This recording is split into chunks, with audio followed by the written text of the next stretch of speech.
We need some positive changes.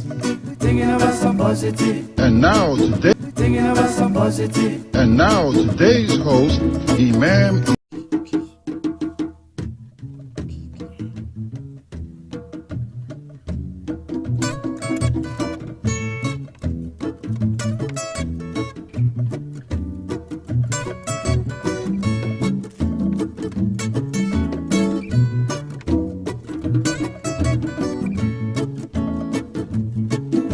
You smile, I want you smile. I love you smile, I love you smile. Why don't you smile? We've been thinking about some positive changes. We need some positive changes. Thinking about some positive. And now today's host, Imam Ezekiel Pasha.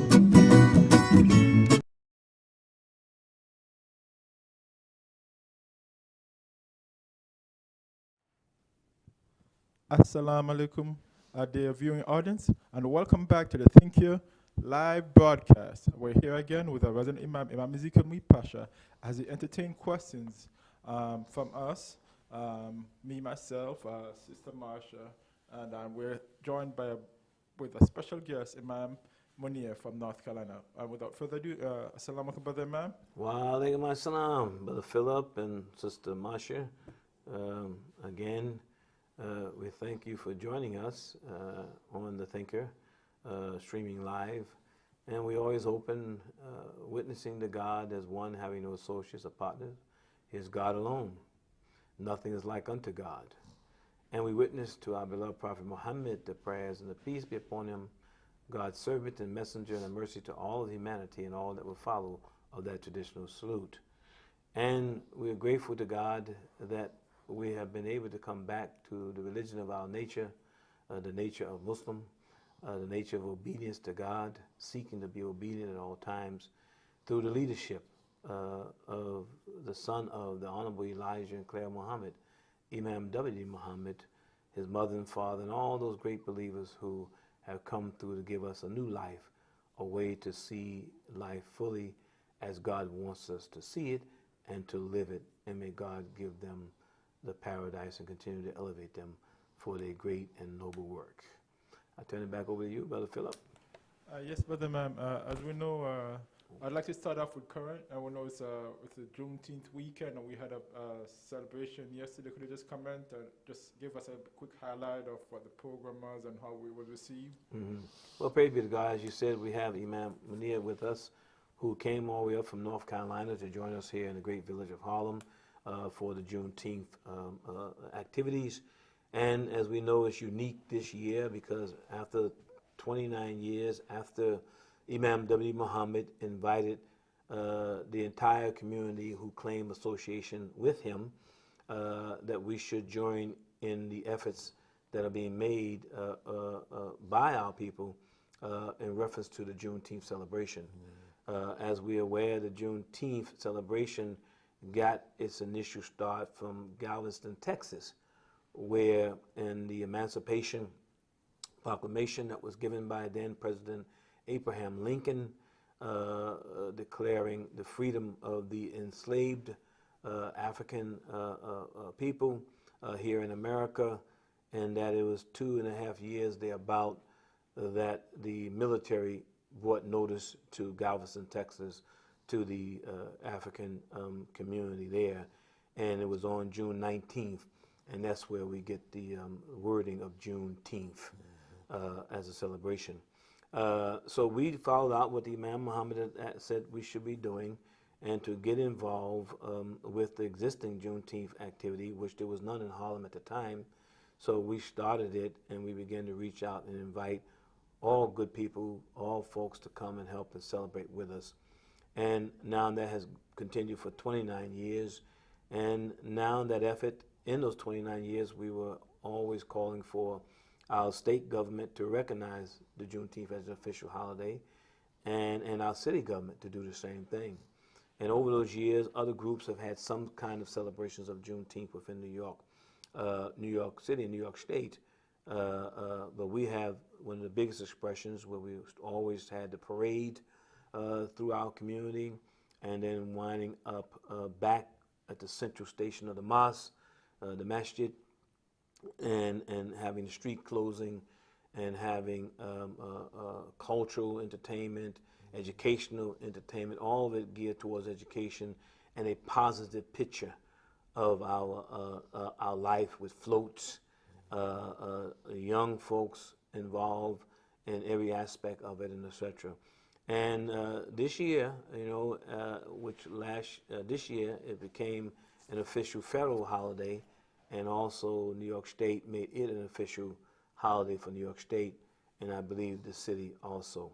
So a great achievement of patience and perseverance, and staying consistent to what the leader, Imam Muhammad, has suggested that we do. And we thank God for his leadership, and then all the great political people, particularly our Senator Cordell Clare, who she was fulfilling. She got elected to fulfill the term of the previous senator who was holding that space, and now with the new things that are going on, she's now have to run again in this June. Right now, voting is going on right now, actually in New York State and several other states, for making sure she remains the senator. And I think as a line for her to vote, because of some gerrymandering and other things that are going on all over the country, that the time for voting for her would be in August. But you start right now, yesterday actually, June 18th, started the voting process in New York State, New York City. So we want to encourage all those in our voice here, listen, do not allow yourself to fall into the trap and saying the vote don't count. It does, because look at the great senator that we have here serving, I think she's the 32nd district, if I remember correctly, here in Harlem. It's 32nd or 33rd, I can't remember exactly. But a great worker, long-standing resident of Harlem, and a person who have always worked to serve all of the people in her district, and she has a pretty mixed district of the African Americans, Africans, Caribbeans, Latinos, Europeans. She has a very broad district, and she's always been a person of such good character that we support her 100%. So we want to make sure we get out to do that. We also had a visit yesterday in the Juneteenth from Mr. Mark Levine, the new borough president of Manhattan. He came past, and also our congressman, Congressman Esplanade. I don't think I'm saying it correctly. Somebody can give me the correct saying. But he replaced Congressman Rangel, who was there for a lifetime, another great man. But we had other local assembly persons and others that did stop by. But we had an increasing turnout of floats, increasing turnout of more vendors, and the spirit and the actual day that God gave us was a beautiful day, a nice breeze blowing and what have you, and the good work on the Juneteenth committee. And from our perspective, Brother Ade Rasul, who headed up the effort, and all of those within that expanded committee now that has expanded to over 50 people in different situations. We also had us this year, our brothers from the Nation of Islam under the leadership of Minister Louis Farrakhan, and they have a new minister here in Harlem. They joined us also with floats and what have you. So it was a great, just a beautiful day, and people all from the neighborhood, and the food and the vendors. You know, we got the great historical Harlem Market, sits right in the middle of the block. We had 4 different stages that were going on with classical music, jazz, under Mr. Sashmo, Dr. Majid Manan. We had Brother Tariq's band also there. And then we had several other award-winning people, from what I understand, who win Grammys and things like that on the other center stage. And then you had the Rough Riders that we're trying to get not to be so rough in riding. And we work with the groups there too, who's been with us all the way and their father is a member of the masjid, but Albert Shamsuddin, and his wife, Sister Darlene. So, you know, a great turnout, face painting, bouncing, and basketball tournaments, double dutch tournaments. I almost won the double dutch, but, you know, I didn't want to embarrass the youngsters, so I kind of jumped out the rope there, you know, and have me tell the story, right? I was going to double dutch with Imam Munir here and see if he can do it. Or bring his wife along, we can go jump out the plane, but that's another story. But praise be to Allah, it was a very joyful day. A lot of our seniors, all of the awardees, the grand marshals that we recognize for their great work and what have you in the community, and unsung heroes, so to speak. So a great Juneteenth. I said increase more the police department, who are 22A precinct, who always works with us. They enjoy coming to our programs and what have you. And I said when we keep the same spirit that we had under the Honorable Elijah Muhammad and the Imam of cleanliness. So when everything is over with, when we complete everything, we make sure the blocks and everything is spick and span and those kind of things. And it's just a spirit of enjoyment. And all the people passing through, they just enjoyed it.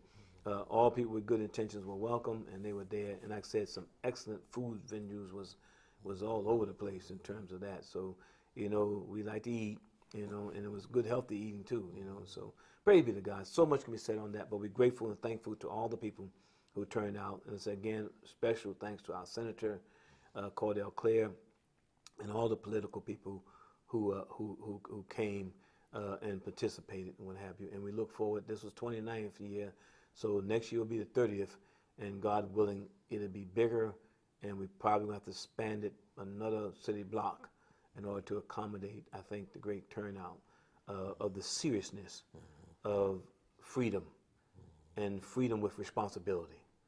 And I think that's going to be the theme for next year, freedom with responsibility.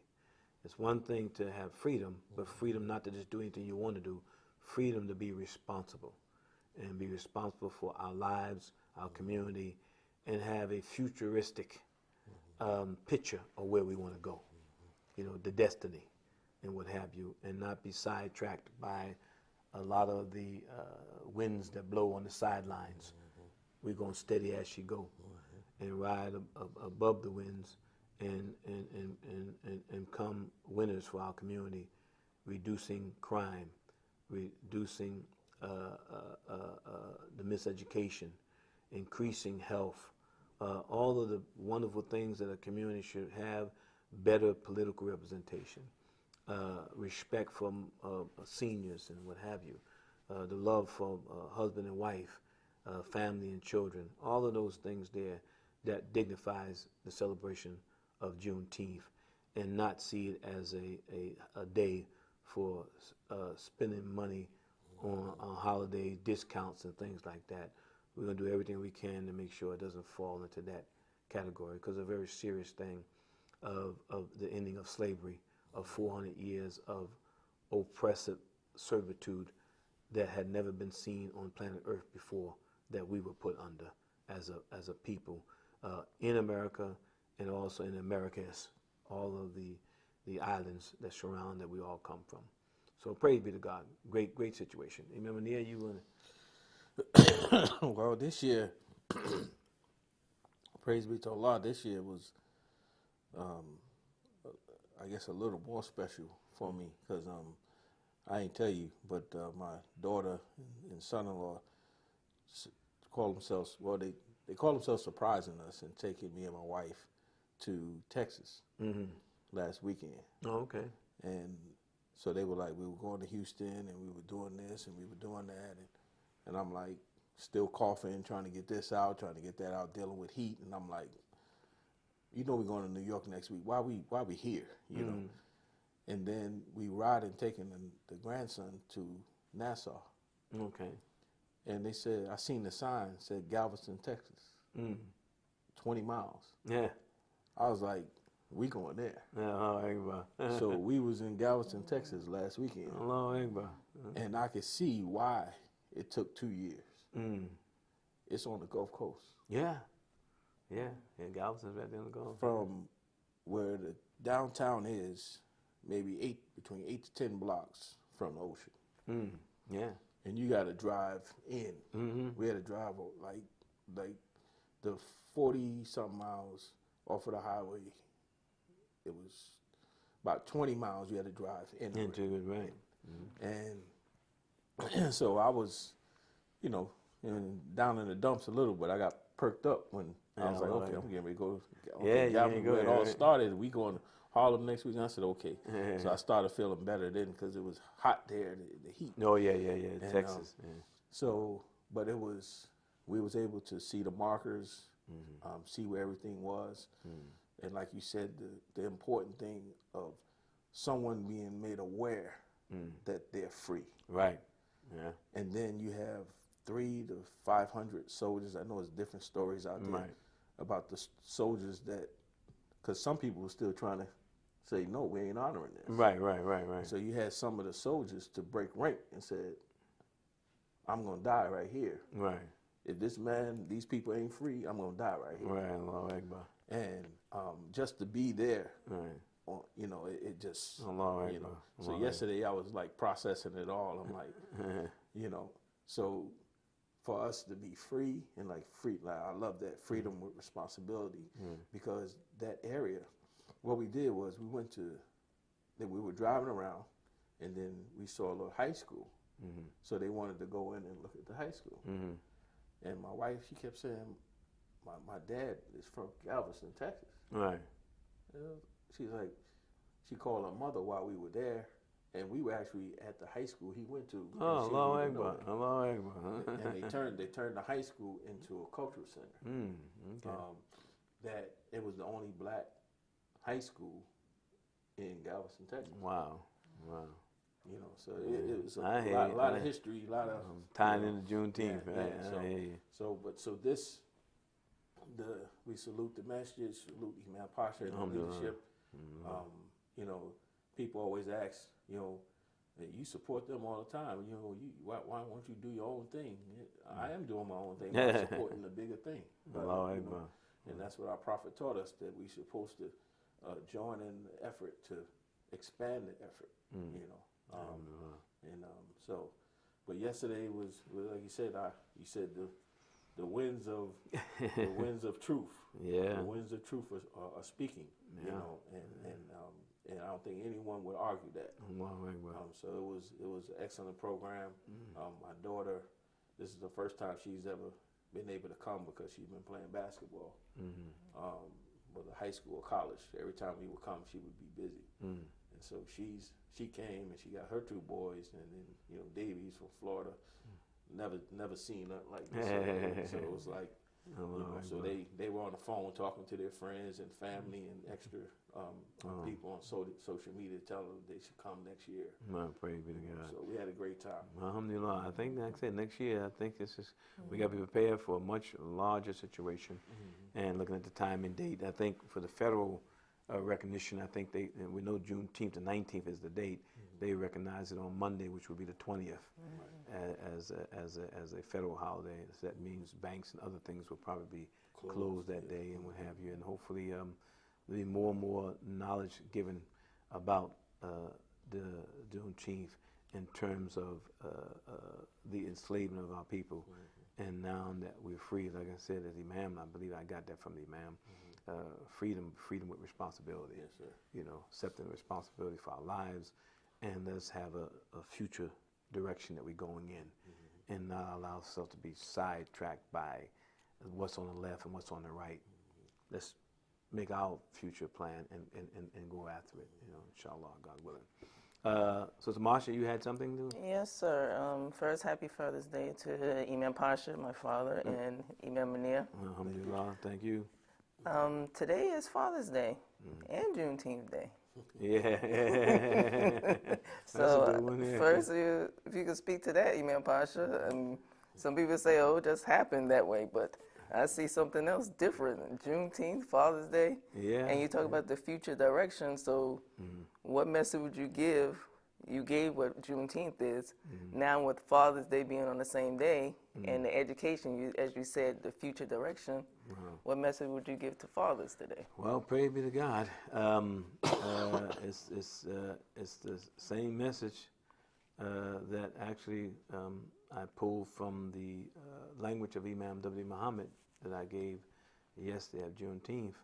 It's time for us to understand the sacred debt of being a father, the debt we owe as fathers, as young men coming up who will become fathers.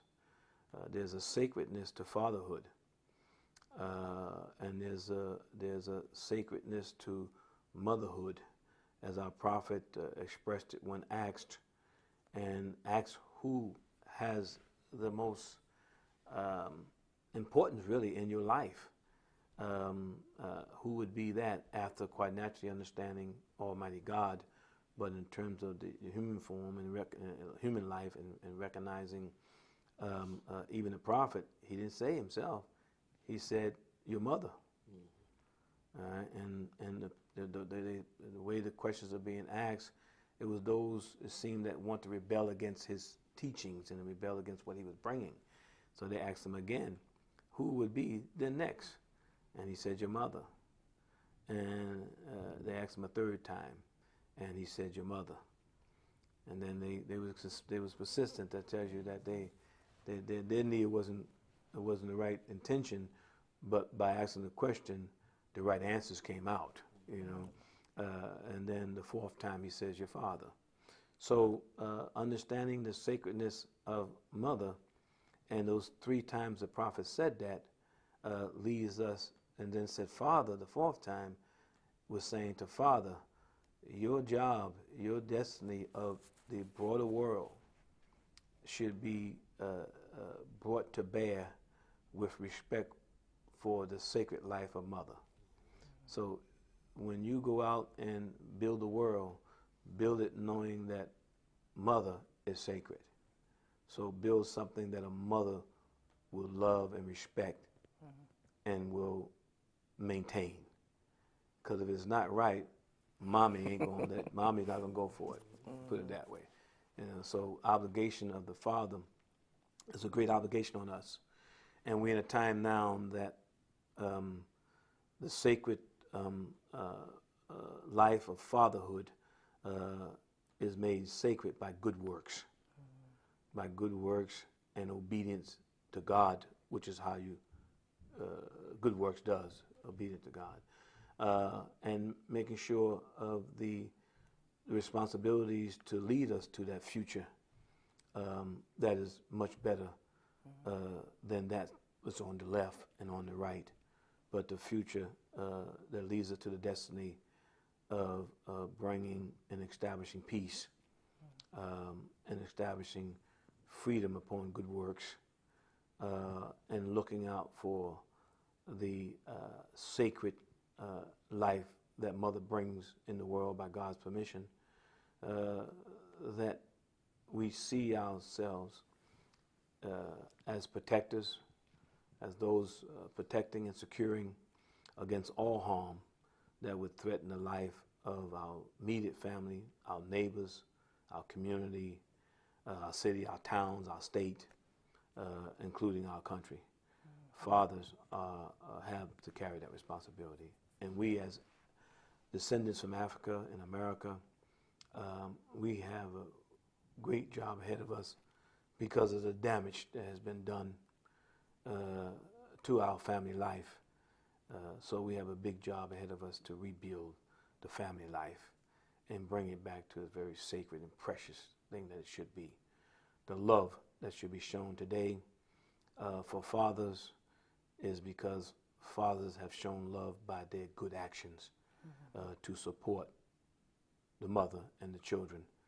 And as Imam Munir was just saying about the trip and the daughters and etc., and how that joy of the family experiencing these things together, these were things we were denied in enslavement. And now that we are free men and women in this city, in this country, we are not going to allow anyone to turn us back with their prejudices, with their hatreds and etc. Leave them on the left, leave them on the right, and let's go steady as she goes. So thank you for the happy Father's Day to all the fathers out there, and let us go to work and bring about a better life for our families. It's in our hands. God has given us the ability to do so. Let us just do it. It's not a difficult task when all of us work together for it. So alhamdulillah. Could I say something? Go ahead. That's exactly what you just said, and the way you explained it in the language, Imam Muhammad. That's what the Prophet, in trying to help with to educate men who were ignorant back then, he told them that if you educate 2 daughters, they will escort you into paradise. Alhamdulillah. Yeah. So, the importance of the father to provide that education and provide that put the daughters and the family in the position to make progress is needed more today than ever before. Alhamdulillah. Yes. Okay, my next question is, I'm going to give a general statement in regards to, I think since we're talking about the future of education. We have different groups that may say certain education need to be inclusive of what they would call, what are they considering this month, besides we're celebrating Juneteenth and Father's Day, Pride Month. So there's a group that may say now we need to also educate our children about, I'll call it homosexuality, because that's what they're teaching. And there are parents that are resistant against that.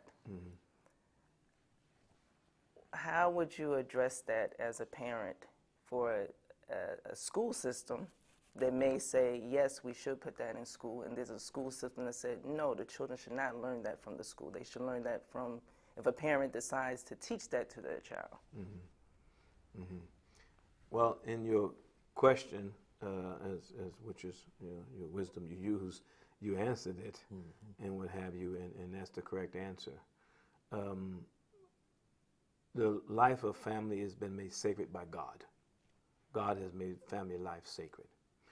And there's a trust there, and a trust and a respect that should always be maintained.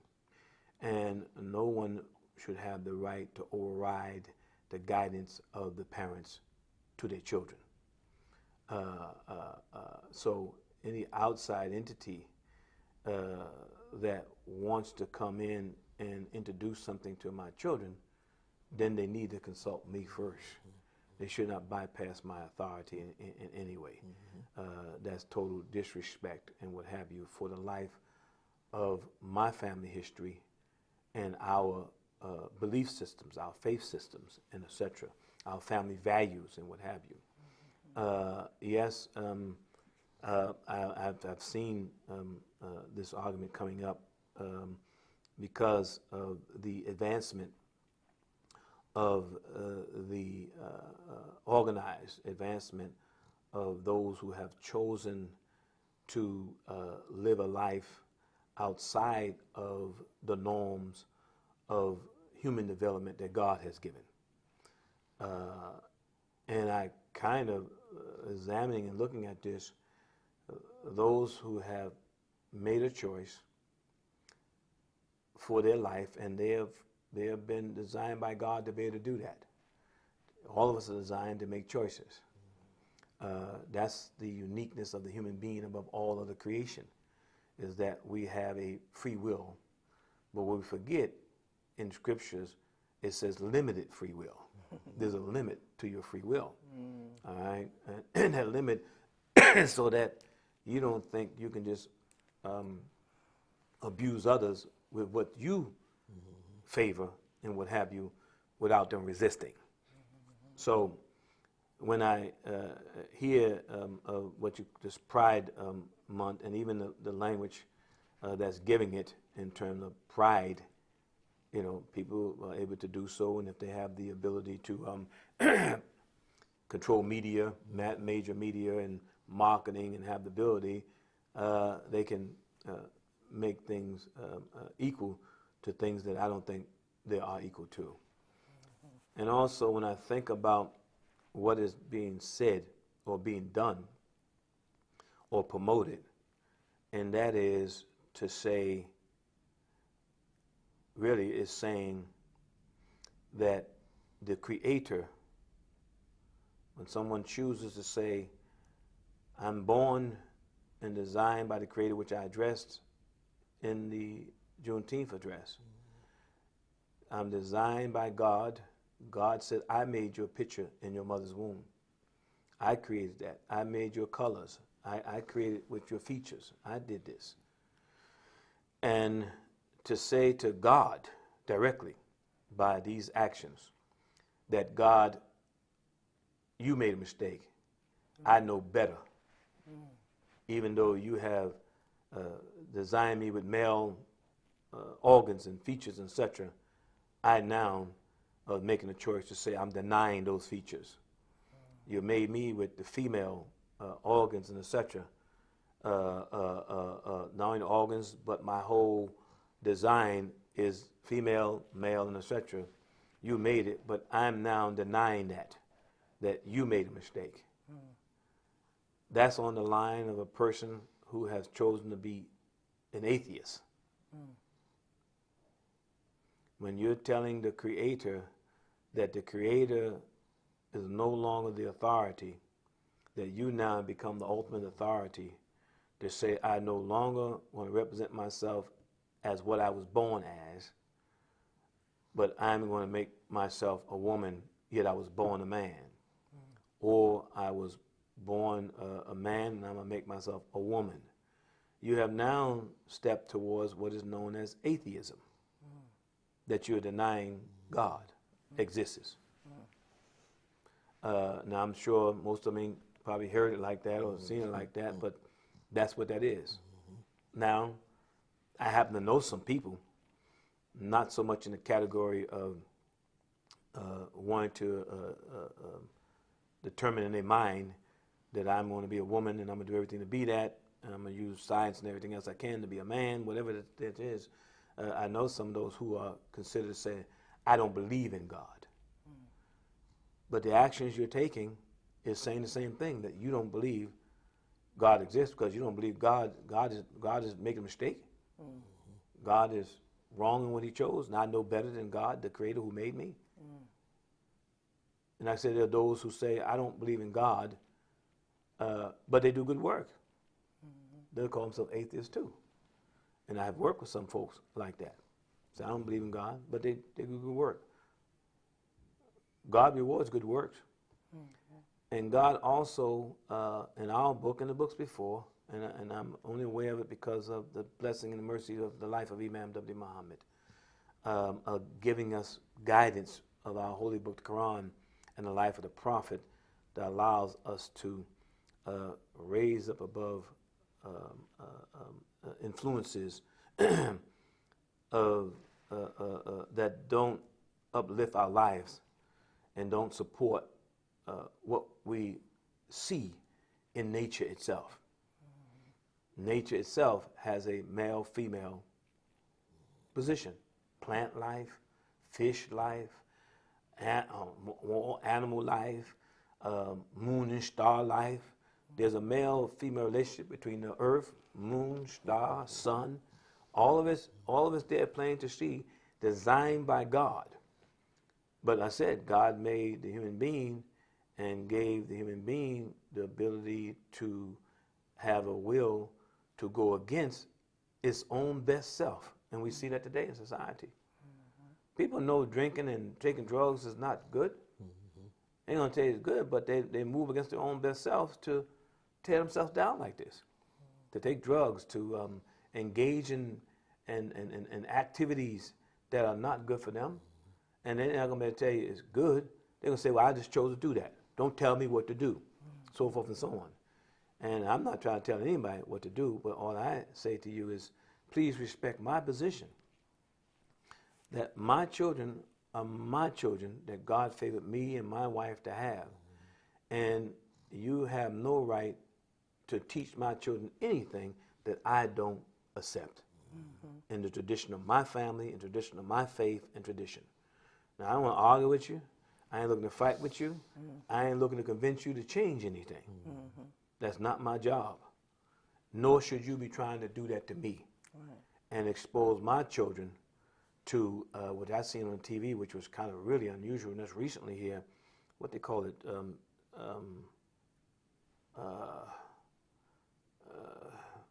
was it transvestite? It was one of those groups. Like I said, it took up the whole alphabetical letters, so I can't figure out half of it. The whole alphabet been took up and used up, so we can't even. Transgender, one of them there where they want to have those persons, and this is what the reasoning they use, to go into the school to talk to 6-year-olds and 7-year-olds, 8-year-olds, so that they would know about them and not have a prejudicial respond to them or hatred and etc. That's a bunch of hockey. I have the most hockey I ever heard in my life. You know what I mean? I think hockey comes from one of my Jewish brothers. I can't remember. They might have told me that. I can't sure. But that's a bunch of hockey. You know, there's a bunch of BS. You know, that's nonsense.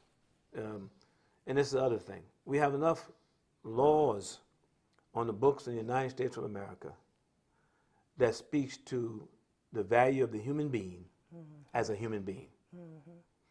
No matter what you decide to say you want to be here and there, you're a human being. And the law says, I can't walk up to you and just beat you up and kill you and do these things to you. This thing that has come about, I want to single out one particular group or persons and say, make the law specifically to this group. Make the law specific to this group. Well, the law is already there, saying you cannot just hit somebody and beat somebody up because you don't like them or hate them. You know, it's there. It's been there when we was in enslavement for 400 years. That's right. So to have one now, oh no, I don't want that one. I want one specifically that says you can't say anything to a Jamaican because I want it to be a Jamaican law that Jamaicans are under this protection. Cause my man over here, so I'm talking like that. You know what I mean? Jamaicans are under this protection and what have you, and that's it. Well, wait, we already got a law that says they can't do that to you. Right. They can't do you with prejudice and etc. So what do you mean? Well, I got to have all these other ones on specifically to do that. So because of this movement of homosexuality and all of the different parameters that it is now try to take up the full alphabetical 24 letters so that you got no movement, says that's wrong. Now you can be that if you want to. I don't have no authority to tell you not to be that.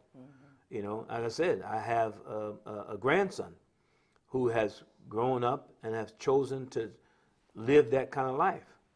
I'm stopping from being my grandson, and I don't hate him or anything like that. But you know, Grandpa is not going to accept that. But he's my grandson, all right? And he's fell under the influence of this culture and this society of everybody just want to be anything they want to be.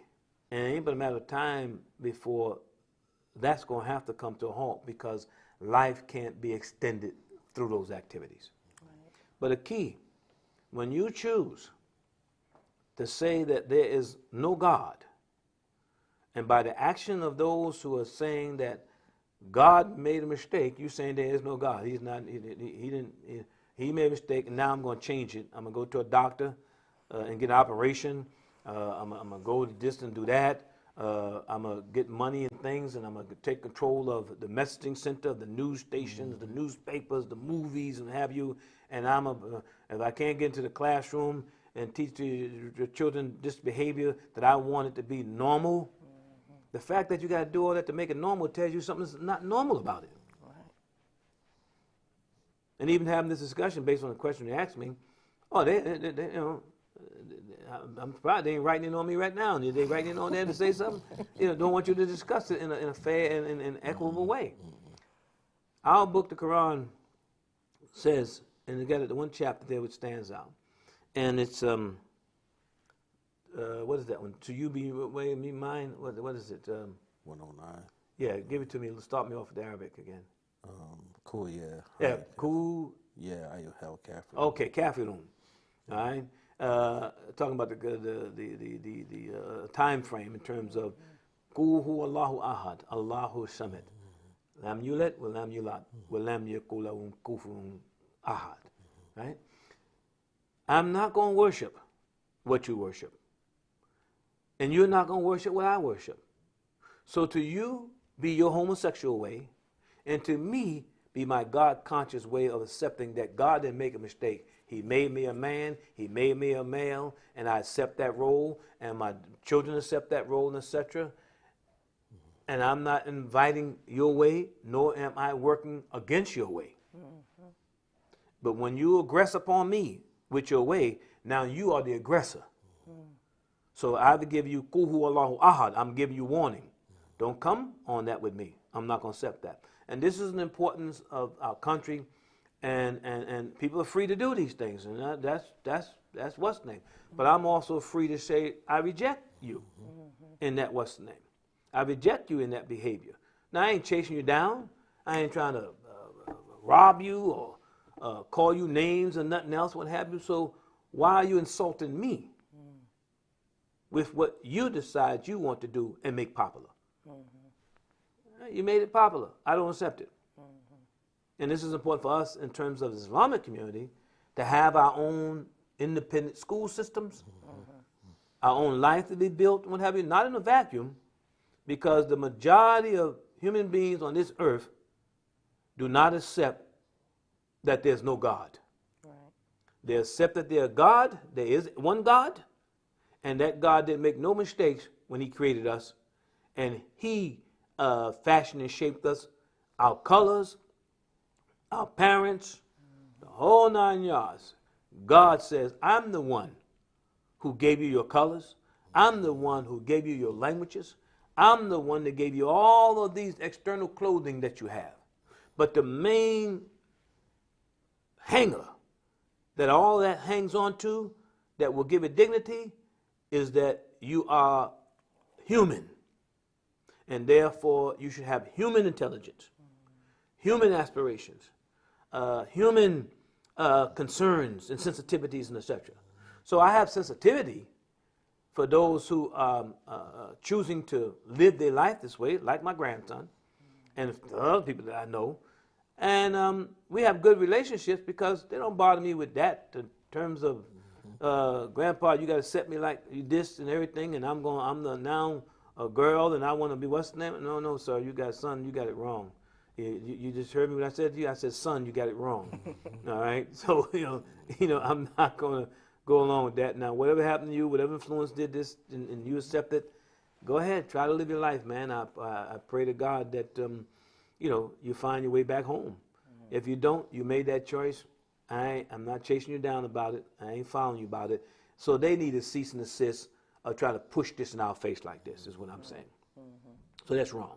And then you want rights to go into a school under the guise of protecting you from being attacked or some foolishness like that there. What's laws there to protect you from somebody attacking you because you a human being and somebody want to beat you up and they say I beat him or her up because they were homosexual or they were whatever the different names. I ain't going to try to give them all homosexual. Well, then that's a crime. You have to call it as a crime because you didn't beat up somebody with a prejudicial intent. As African Americans in America, you think we don't know about that? Right. You think we don't know about that kind of situation? And the laws were put on there, but they weren't obeyed. Right. The same one who was supposed to carry out the law to protect us was the one violating the law. So no, we don't accept the atheistic thinking of saying you know better than the Creator, and now that you're using the brain and the oxygen and everything that the Creator made, and now I'm going to decide that you don't want to be a man, you don't want to be a woman, so forth and so on. Well, God gave you that freedom. I didn't give you that freedom because He gave you the ability to choose. And He allowed you the ability to choose even against what He wants for you. That's the test that we have here on this earth. But again, I'm not bothering you. So don't knock on my door and tell me that you need to come to my house and teach my children about your strange behavior. What do you mean strange? Well, strange to me. And so, you think you can say what you want to say, and then I got nothing I can say. Your grandson is a strange behavior you have chosen. And grandpa don't accept that behavior. And that's always been the way it is in households. Whether it's dad or anything else. Once mommy and daddy lay down the rule and you decide you don't want to what's name, then you got to get your own household. And when you come visit, the rule's still the same. Knock on the door before you come in, unless we gave you a key.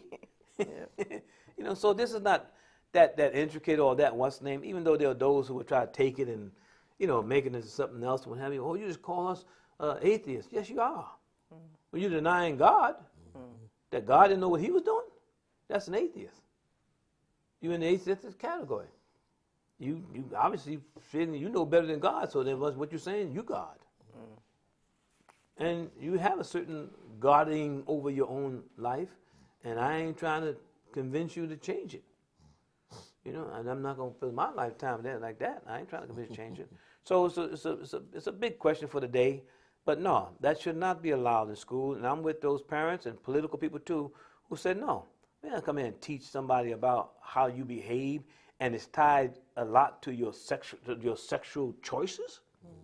If you call it sex anyway. I mean, anyway, that's a whole nother story. But your behavior that should be something that's private and behind a closed door.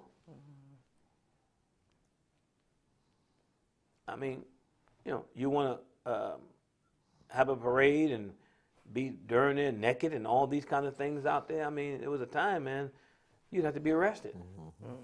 In a public, I want the right to just go out and just show everything and do this and do that. Whoa, where are we going at with this? As human society, how far that's going to take us? And there's history, not only in Scripture, but factual history of folks taking up this behavior and promoting it, making it popular. What happened to those societies? Don't jump on me. History speaks to it. What happened to those societies? You know, same thing with the current situation with abortions and all of these things here, women's rights and what have you. Everybody seems to be running to their own little corners. And can we come back as human beings and sit to a table of some kind of reasoning here, of some use of our intelligence, of common sense, and say that your private life has its privacy, it has its rights. And what goes on in that private life, unless there's a crime committed, shouldn't be my business. Or any other political leader's business, as to whether someone chooses to abort a child, etc., or baby, or whatever thing they're talking about. Our scripture is clear on when life begins in what's the name. But that's something they got to deal with in their family, and also answer to the Creator for. That's not should be a issue that governors and all the rest of them, courts and stuff, is saying we're going to do this and other. That should always been an issue among the choices of husband and wife and family members and etc. as to why they choose to do what they do, and if something is available to help them in that decision-making, counseling thing, fine. But all these things here are becoming front-page news and what have you, while in the meantime inflation is eating up everything. And inflation is made by man's choices. This is not no spooky thing, inflation. Things are inflated. How do you inflate a tire? Somebody got to go put some air and put in it. I mean, somebody got to go attach something to it. So this is man's greed and dominance for authority, who's got the ability to, well, I'm going to hold back. I mean, simple thing they say, the president's going over to Saudi Arabia because they holding back the oil, and now inflation comes. Another country attacks another country, inflation comes. That's politics at its worst. For one to get authority again, and then all of a sudden, once they get what they want by fooling the people with all these sidebars, that there'll be one who will then come in and say, well, I'll solve this. Well, yeah, because you in cahoots with the cat who created it in the first place, that held up the oil, who held up the what's the name. Y'all all in cahoots. Ain't no shortage of oil. Ain't no shortage of gas. Even today when we get a utility bill, it's criminal. You got 3 different people on there, maybe 4, getting paid for the 1 unit of gas that you used. So how does this work? Gas company 1 gets all of a sudden you got a bill of $300-400. You need to tackle that. Why is it? It's 1 gas. I only use the 1 cubic inch of it, but 5 different people are attacking a price on the same gas coming that I'm using. Well, how does that work? That's greed. That's Satan. All right? And the people looking to blame this one and that one, you need to look at the system of that we have going on here and look at that thing more careful. Again, they say inflation and we don't have this shortage of baby formulas and all this stuff here. And then they show you the ship sitting out there with all the formula, with all the parts for the cars. So now used cars cost more than new cars. Why? Because the what they call it, the chip and the rest name. I mean, so man's greed has fallen on his own self. His greed to not manufacture things in his own interest, in his own country. Oh no, I can get it sent over there to Indonesia and they'll do it for 2 cents every 2 hours. Pay them 2 cents every 2 hours. Where in America, oh no, I got to pay a fair wage. So they do that. Now it's coming back. What's the name? So this inflation is something easy to be solved. Stop inflating things. There's a time that you put with so much PSI, pounds of pressure, into a tire that if you don't stop it, it's going to blow up. So it's in my interest. Usury. Yeah, you got governments charging 18, 19, 24% on mortgages and what's the name, things like that. Make a person's credit bad so you can charge them 24%. Don't let them get no credit. We know the history of that as African Americans, what was done to us, why we don't have a lot of wealth, because wealth was tied into home ownership and we didn't get our fair deal on that. We were redlined all the way through. So all of these things, hey, man, what that got to do with homosexuality? If you think it ain't connected, then you ain't thinking. All of this is connected into we need to stop, get leadership to calm these waters down and say, listen, we can't just keep doing the wrong things. Somewhere along the line, we need to accept our mistakes, accept our errors, accept our bad judgments, and what have you, and let's back this thing up.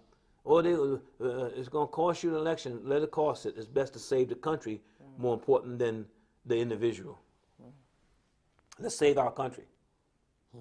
And that's why they don't come to us and ask us anything about anything, because we give sober, common sense. It's not complicated. Obey God and how he created things, and respect how he created things and how they'll be used, how they'll be shared, and these issues are gone. These are gone. You still want to be homosexual? I'm not. Help yourself. Help yourself. But don't come telling me you're going to get legislators that said now that, but I want to teach your children that I'm one, that I behave this way. Like I said, most of the behavior really is tied to a behavior that should be a privacy behind some closed doors. So that's my take on whatever you asked me originally. I don't remember. Oh, yes, sir, ma'am. You sitting there? No, the expression you was searching for was Lacum de Nucum Waliya. Yeah, okay. Lacum de Nucum. That's what it is. Yeah, to you be your way, to me be mine. Right. That's what you expressed it excellently, though. Yeah, alhamdulillah. Yeah, I mean, that's well, why can't I have, who don't want peace? Right. You know, you come to my house and you be behaving that way. Hey, wait a second. Not here. I appreciate you can do that, but not here. This is this is the borderline. I can't have it here. Oh, you don't like this, that? No, I don't. That's it. But we're all right. Because like I said, I've had other family members who have chosen that life. But if I had to go and fight a war battle, I would trust them next to me than some other people who you think I might trust. Because they had the distinction between what they had chosen as compared to the respect for what I am too. Right. And they never disrespected me. They know Imam Baji is Imam Baja. So we can come work, that's fine. I ain't bothering you. And just don't try to do that. And it's wrong for so-called education that under some false guides of the children need to know this so they don't have prejudice against somebody. It just don't make no sense to me. You start behaving, children come in this world normal, and you start behaving unnormal, children will point it out. Like my grandson said one day at the pool, or at one of those amusement parks. My little grandson, he's 6 feet 8 or 9 now, jump out of planes, hide in the sky, you know. But Louis Elijah, I'm going to take him to the Shawnee Park. Dorney Park. So I went there to meet him and wait outside, and it had 2 sides of Dorney Park: the regular ride and the swimming pool ride. And I'm standing there waiting to see when he come up. So his mother, I guess she wasn't sure it was me or not, but he knew. He a little guy, but he knew me. He remembered Grandpa, you know. So he can run up to me, and I look down. He said, "Grandpa, you know, who you, boy?" He's still been a while, right? You know what I mean? Hey, Grandpa, hey, Elijah, what's happening there? So now we can go in line, buy the tickets to get in. And he howls out, "Grandpa!" I said, yes, Elijah. "That girl's naked." That boy was about 4, maybe 5, if that. She had on the baby suit, you know, the 2-piece baby suit. Grandpa, but it's his sensitivity at that point. Grandpa, like that ain't supposed to happen. Now he ain't been to no school to teach what's the name. The nature that God gave him says something ain't right with this. Something he knew that this ain't supposed to be like this. It's outside. This ain't in the house to get ready to get in the tub somewhere. Not She's even out. in the She, pool, no, right, not even in the pool yet. She in the street here. "Grandpa, that girl naked." I said, "Hey, calm down, boy, calm down." You know, calm him down. "Yeah, Grandpa, look, got on nothing." You know, I said, "Well, no, she got something. She can go there and see the swimming pool." But that was the nature they come with, to know that. All right, and children who are coming up, they can't even talk. You know. But you go and mess with them, they read your spirit, and they'll turn away. You know, I had the grandson, big head boy, you know. He busy with his fingers, and I put my head up to him. Once they looked at me and said, "Yeah, you that kind of guy. Give me your finger. I want to fight your fingers, too." You know what I mean? He looking for some chew on, man. Yeah, pretty little boy, too. Yeah, he was head, man. But praise be to God. I don't go down the road there. But that's all. This is not complicated. I'm not hating you because you homosexual and all that stuff. That's your choice, you know, but respect me too. Right. You know, grandson, what's the name? Respect me. Don't bring that to me. I'm not having no. Listen, we got a job here to do. Ain't you qualified to do this and that? Well, come on, let's go do this job. I ain't got a problem with that. Right. Yeah, let's go do this job. Ain't you expert in so and so? I need your help with this. Okay, let's do that. You know, that's it. And whatever you go and do afterwards, it's not my business. Well, you want to flaunt it in front of me and make it my business, make it popular, like the movies are doing, and what's the name? That's where the problem's coming in at. And the majority of people don't accept that. I mean, most people in America and around the world, they're God conscious. They believe there's an authority bigger than themselves. There's a creator that made this. We believe it by proof, by evidence. Not by some wishy-washy something, but by evidence. God is alive in my life. I know that. It ain't no guesswork for me. Too many things have happened that was outside of my control. God is the reality. And now you're going to tell me you take a position that God don't know what he did? I think it's the other way around. You don't know what you're doing. So praise be to God. Thank you for the question. Thank you. Man. Philip. But that's a real thing. Okay. Though. But that's a real thing that's happening in society. And a lot of, like you said, God-fearing families, in regards to religion, they're actually looking to go to private schools because they know the private schools take on a more deliberate approach to teach a kid to be universal, but also to respect who we are and what we are. Right. Because there have been a lot of cases reported in the public school system where instructors who were of that persuasion were having a significant influence on children. You know, from, you know, walking up and putting their hand on a kid back to so-called help them with their work.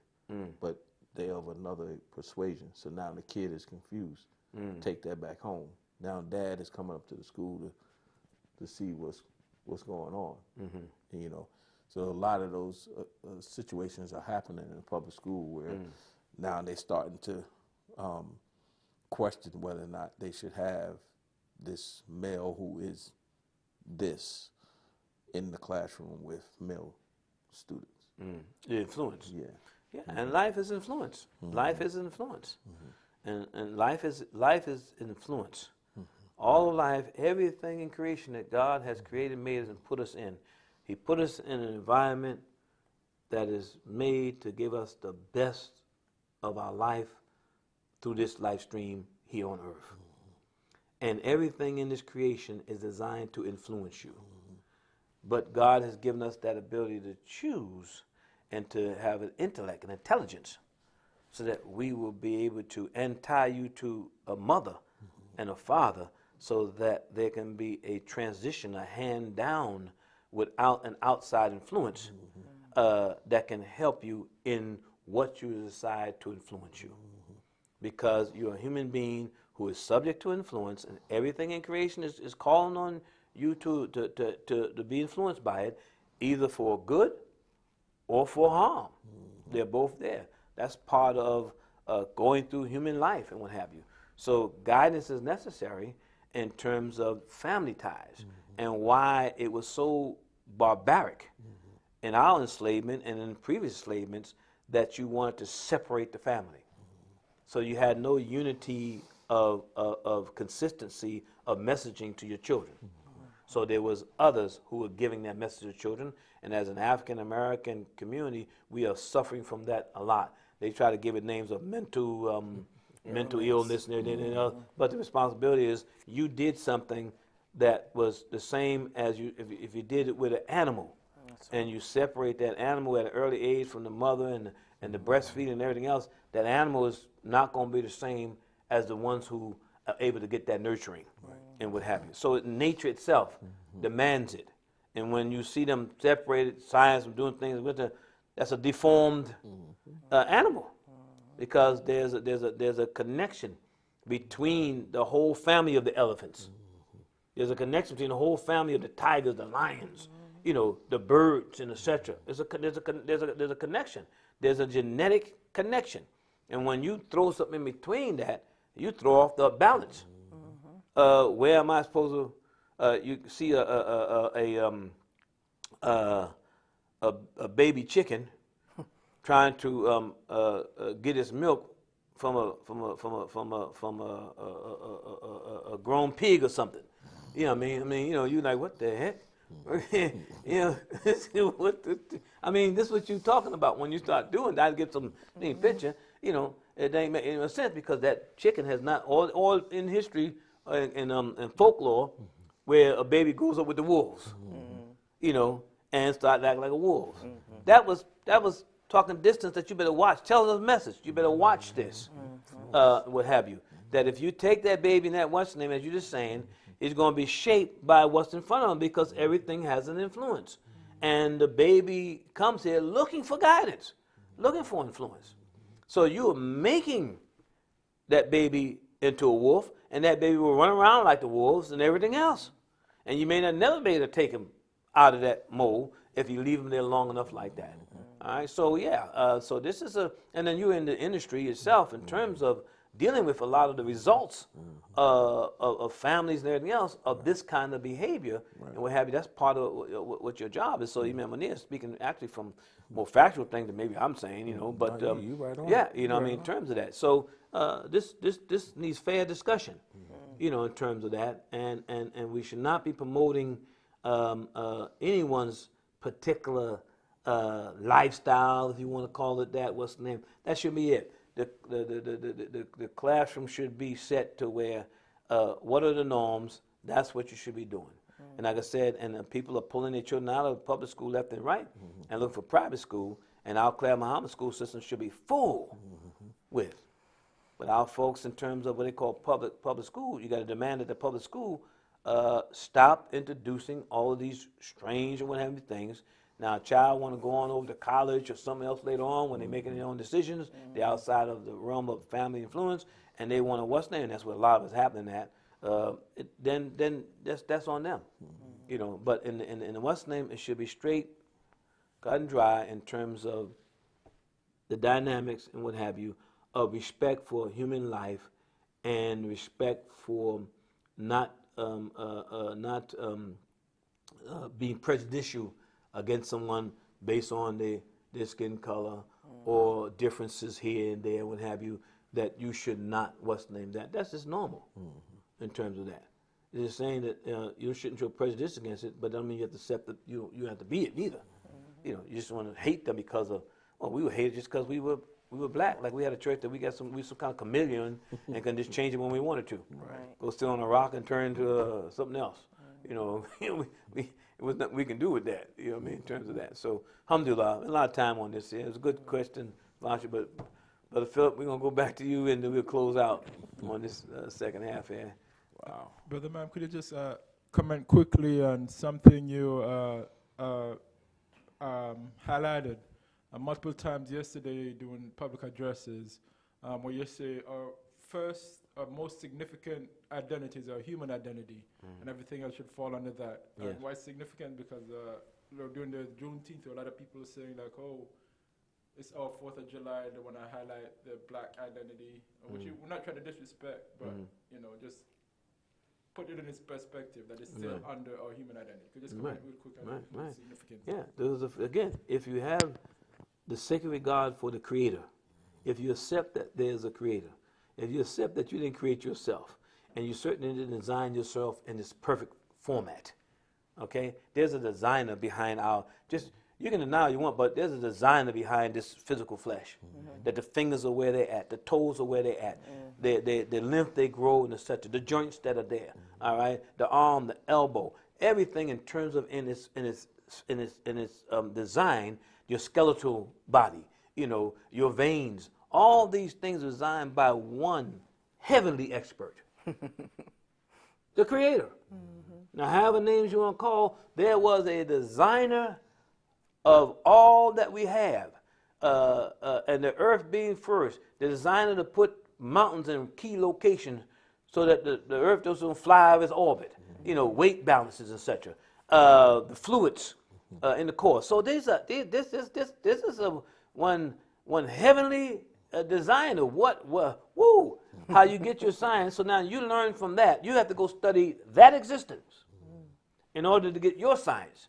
Yet you don't want to give credit to the one you taking it from, who opened up the door so you can see the inner science. Look how fast man has grown when God has allowed him to open that door from horse and buggy and camel riding to supersonic planes and jets and planes and all these kind of things.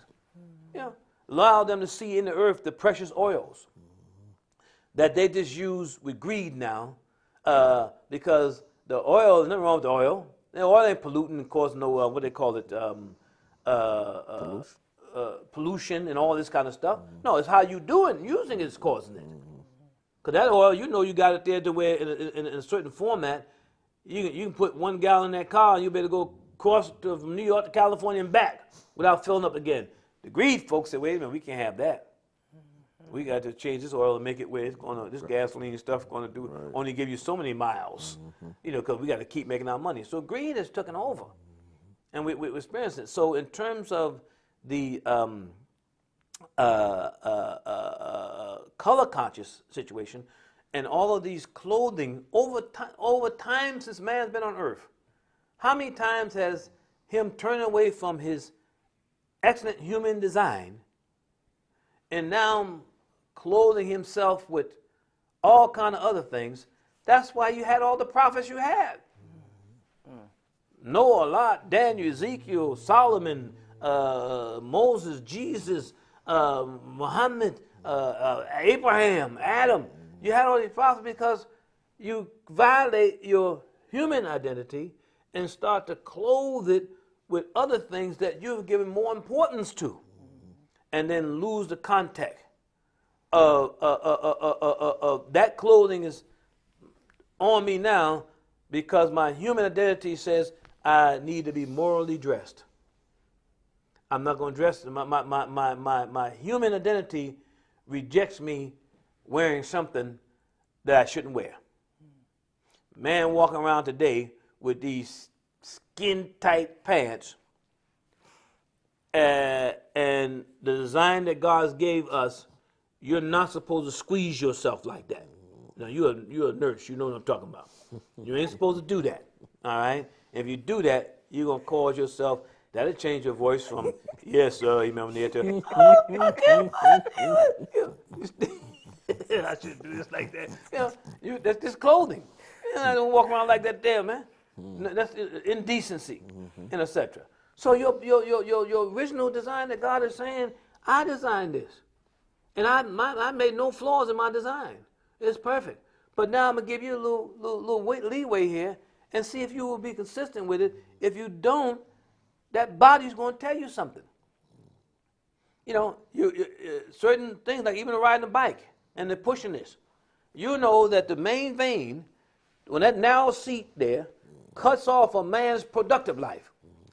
Riding that as some kind of long-term situation is cutting you off. You can't, you know as what's name. If you hold your finger tight enough here, what's going to happen?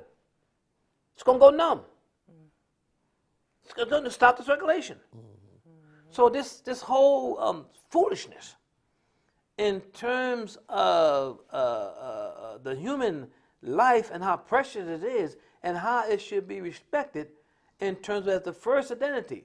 But when you start putting on it and highlight the skin texture of it, look what happened. We spent 400 years in slavery. Look what happened before that. In the Egypt time and in this one time, every prophet came had to address someone undressing or putting the wrong dress on the original nature that God made us in, and highlighted that dress over its original nature. And that dress on that original nature rejects it. But he kept forcing it on it. It was ridiculous. You see some, back in the day, just stick with some things like the tight pants today, but back in the Roman days, and these guys walk around that daggone desert with metal shields on, helmets, and all. I mean, half of them died before they even got to a battlefield. You know, that's insane. Your body explodes, sweating, because you're choking yourself out. So this is the same thing in society. This ain't rocket science. This is not what's this is common sense. That God says, see, when you start picking up those other identities and raising up, I'm black, raising up, I'm white, raising up, I'm Italian, raising up, I'm Polish, I'm Irish, raising up that I'm Spanish, raising up that I'm African, raising those things up over the human picture. Now you not having a relationship with the human world or with the natural world in peace. Those things have a place, as God says. I put those other outer clothing on you, and I decorated you that you'll be able to know and share and progress from each other, to be curious for productivity. Why are you on the equator, the aboriginal, and you on the equator, you ain't in Africa, but you just as dark in your complexion as any African, and anybody who live on the equator, who's been there, has a dark complexion, but they ain't in Africa. And they can have straight hair. So all this foolishness that was supposed to be for us to inquire as science, science, so we can learn from one another and appreciate, well, what has God given you? Well, when I went to Nigeria for the first time, I had culture shock. Because I was over there, and when I seen this person, it just really threw me off. And I knew it wasn't no wig, and I know he hadn't been to no cosmetology or nobody over here and did it to him like they're doing today. And this was a man, color skin-wise, the closest I can come to, he was blue-black. But he had blonde hair, and it wasn't from no wig or somebody spraying something in it. And I looked at him. He looked at me. I'm like, wait a minute, man. Hold up, devil. You know what I mean? Because look over those two ways. What kind of stuff is this? I ain't never seen nothing like this before. You know what I mean? I was like, whoa, man. Wow. Oh, you real in the brightest white teeth you can ever see. Wow. He was blue-black. His hair was naturally blonde. Yeah, man, messed me up for a while.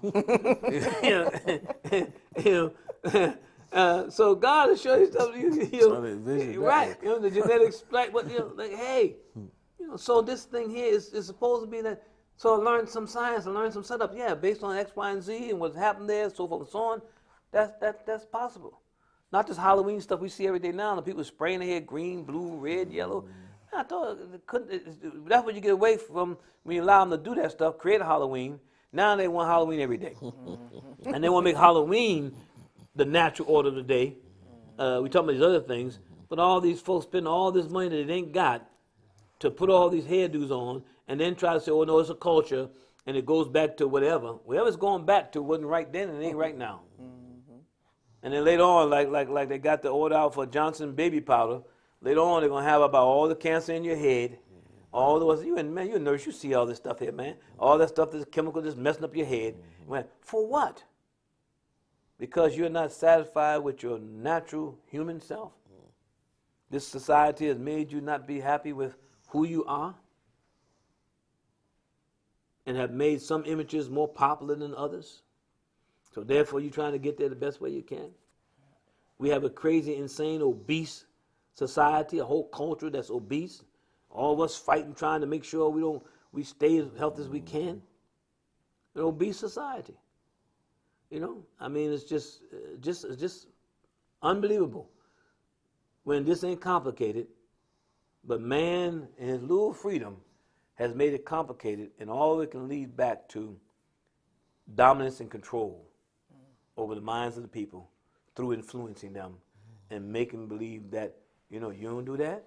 Oh man, you don't do that? You ain't never did that? You never went upside down and sideways and Mustang?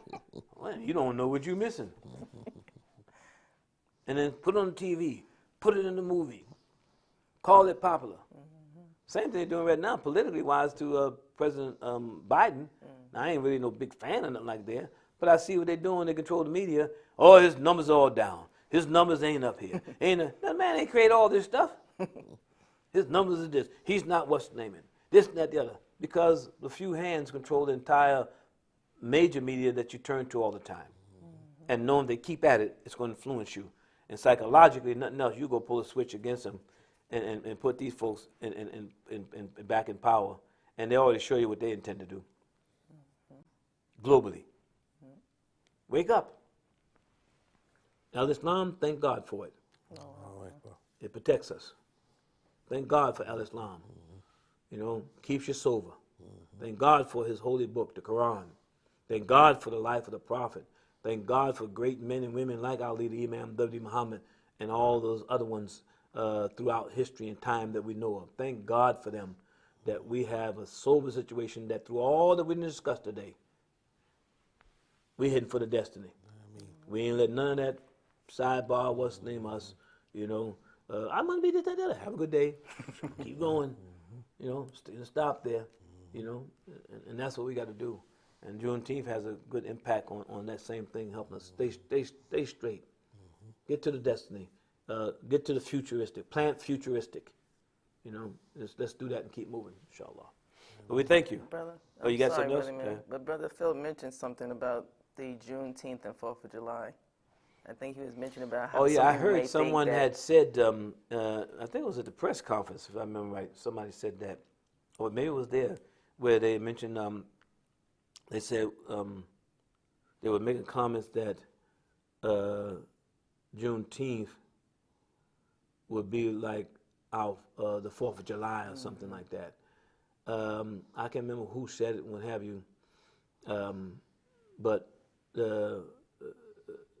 That's no comparison in terms of that. I wouldn't have put no analogy like that. But that's again, just pull off the top of your head and making a statement that Juneteenth would be like our 4th of July. And I think somebody rejected it too. Somebody did come back and rejected it. But here we go arguing into the color conscious thing and what have you, rather than let us make our own destiny. What's wrong with that? And it's just that, destiny. And what is it based on? Sound, logical, reasonable thinking that respects the order that God designed things in. And you will make progress. And that's how we made progress for the 29 years to even have this thing still going. Is that we just stayed the course. We didn't, and they on purpose wouldn't cover us, wouldn't say, well, it's okay, I don't want your coverage because I know how you're going to do it. So now with technology that God has opened up to all of us, we have a way to have our clear expression. Now whether it hits anybody or don't hit anybody, we're putting it on the record. But it's hitting a lot of people because a lot of people are still in their human form and they want their best human form, and they don't want all this aggravation. They don't want all this stuff constantly bombarding them like this. They like to have some peace at home and peace in the neighborhood. You know, they don't need all this mental stress. You know, and you don't have to have it. If you believe in the Creator, authority bigger than yourself, you don't have to have it. And when it comes, you'll be able to meet it, move it out the way, and keep going. Inshallah, God willing. Yeah, I think someone, I can't, it's coming back, but I think they had what it was. Someone had a shirt on that said something about Independence Day, and the person made it clear that there's a difference between Independence Day and Emancipation Day. You know. Might have, but I know that I heard it a couple of times, and somebody was saying that, and they made statements like that. But again, that also, I don't. You know, reason why I must respond to it, because it's a dead end. You know, I'm not here to. The most articulated thing I've heard about July 4th is from the Honorable Frederick Douglass, who articulated before the President of the United States, Abraham Lincoln, and the group they invited him to. He got the best articulating intelligent thing, saying why, at that state, at that time, that I should be happy about July 4th and what it meant to me. And that's in a timeline. That timeline doesn't exist like that anymore. Oh, yes, it is, ma'am. They try to do X, Y, and Z. No, you keeping that up because you keep doing it. As you're talking about, they bring it up. You keep doing that. July 4th come, America's birthday, celebrated. Thanksgiving come, celebrate that too. Oh, they killed the Native Americans. You know, I ain't celebrating them killing Native Americans. I celebrated my suiting all my pioneers, all my seniors, and everybody else. Turn some pot and have a nice time with each other, etc. You can't, as long as you keep allowing those things to stop you in your tracks with negativity, then you're not gonna make progress. So you focus on July 4th ain't my what's the name, Thanksgiving ain't my what's the name. You know that already? How long you been knowing that now? You know, okay. I have to tell you I'm black. Right. I mean, right. You know, yeah. Some black. What's the name? Black. Well, I mean, anybody look at you. I remember I said to the senator one time too, because he was Sister Cordell Clear's dark complexion, and she was saying something about something she was dealing with, and I said, well, let me just give you this little advice. You step or not. I said, you're trying to do something that really everybody can benefit from. And that's where you want to be as a legislator, you know. And you got a multiple district that got everybody in it. So you don't have to come with the black power speech because they can see you. And they know you black. Right. So you got to tell them that. Right. What are you saying that for? Because you have people there who understand too and they want to help.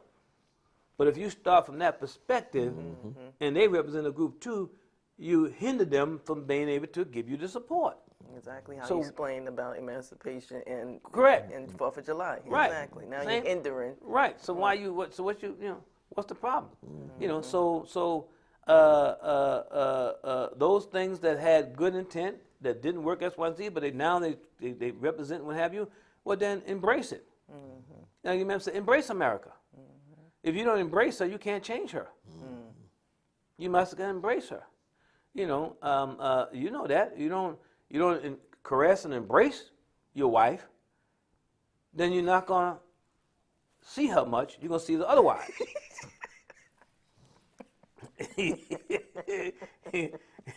I think I told you I was trying to shut down and not go any further. So I mean, it's just when the shake came into it, shake the thing. I know, okay, you know what I mean. There's multiple personalities in all of us. You know, and the husband and the wife, the personality that they met on. You know, that's a personality that they say, hey, I can work with this. We got common ground here, so forth and so on. But that don't mean there's not other personalities in there who will come up in the marriage. And when they come up in the marriage, then you need to be able to embrace and say, can we have the personality that we met on come back and dominate? and not let this personality that may be influenced from outside events and etc. It's causing you to, why you behave like that, husband? I ain't never seen you behave like that. What's troubling you? That's what they'll say, because they know something must be wrong because this ain't the personality. Or vice versa, husband saying to wife, what's happening here? And I'm always the one saying, well, when I see that other personality come that I don't like, I just simply say, listen, excuse me, could you find so-and-so for me? The wife's name, I ain't gonna say names though. I might get in trouble with that too, but, I say, can you ask her to come back in the room, please? And she'd be looking at me. Ask who to come back in the room? The one I fell in love with. I want her to come back in here. Because who you are, I don't know. I don't know this one here. I ain't seen this one before. So can you have her come back? Because I got some nice flowers here for her. I got, what you're going to, things here. So can she come back? And then they'll get the message. And everybody says the same thing to you. Imam, can the Imam step back in here? Imam who? What do you mean Imam? Right now I ain't what's the Imam? No, excuse me. Can he come back? I just need to see him for a minute. What to see him for? That's his family. That's what you do. In terms of that, solve problems, solve issues, man. But there's multiple personalities in a situation, and that's what's happening with some folks. They don't realize you have multiple personalities, but you got to come back to your original personality. You can have multiple personalities. Sometimes I feel mighty feminine. That don't mean I'm staying feminine. That's part of the nature. I come from a mother. I got to have some femininity in me.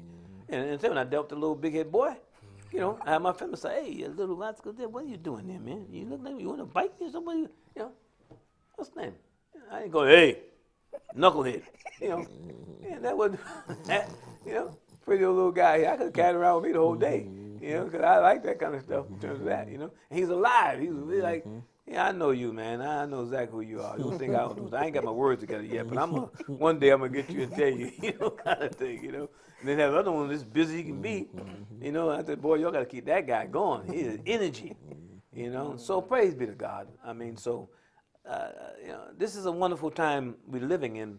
Why? No matter what all we said, this is a wonderful, excellent time for the human being to claim their humanity. Because God has made these things open to us, and we're aware of the no good, diabolical influences that's trying to take over and dominate all our lives. There's a time that would be so secretive you wouldn't know what's happening to you until it's done.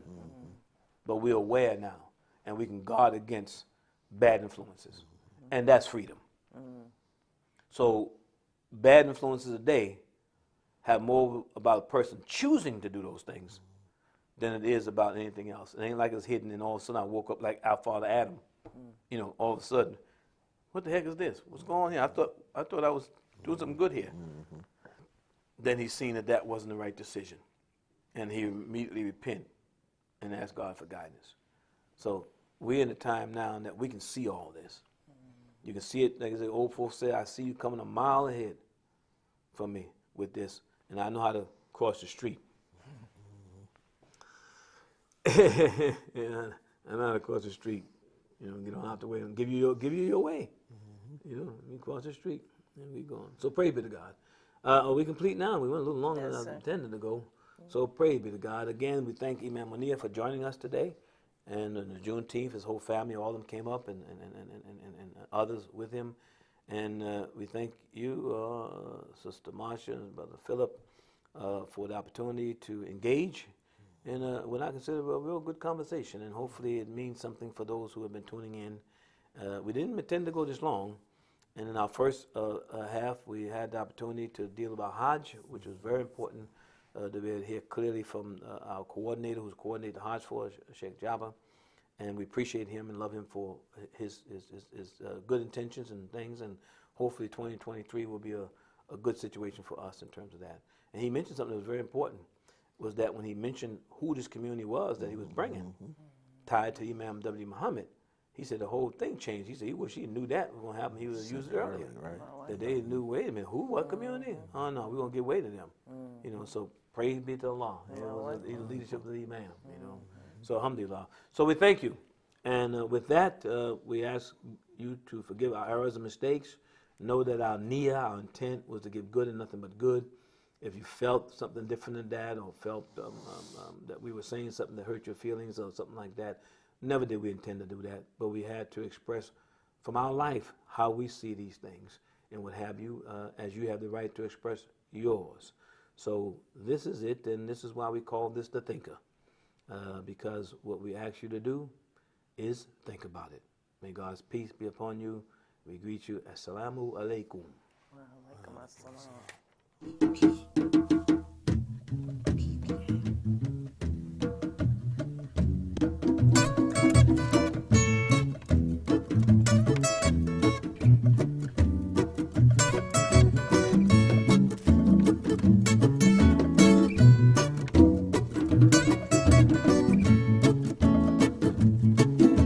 You smile, I want you smile. I love you smile, I love you smile. Why don't you smile? We've been thinking about some positive changes. We need some positive changes. Thinking about some positive. Let us beware of false prophet, for they shall come in and sheep clothing, but beneath them are marvelous of wolves. So watch them green snake in a green grass. Why tell them say, some are vampires,